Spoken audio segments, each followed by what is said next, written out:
Marrëveshja e paqes duket se ka dështuar në lindjet Ukrainës. Qeveritarët dhe rebelët prorus nuk kanë tërhequr armët e rënda nga vija e frontit, pavarësisht afatit të së hënës.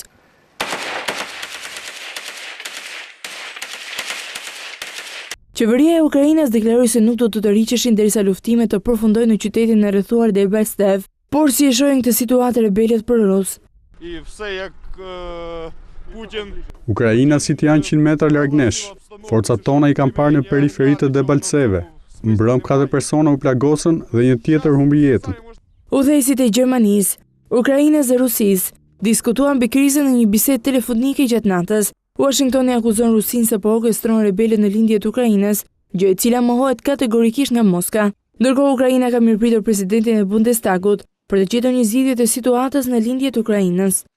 German involvement in the de-escalation situation on the east and in a very strong support. Ne vlerësojmë përfshirjen e Gjermanisë në përshkallëzimin e krizës në lindje dhe për suportin e madh në sektorin e sigurisë, mbrojtjes dhe financave. Ne vlerësojmë përfshirjen e Gjermanisë në përshkallëzimin e krizës në lidhje me suportin e madh në sektorin e sigurisë, mbrojtjes dhe financave.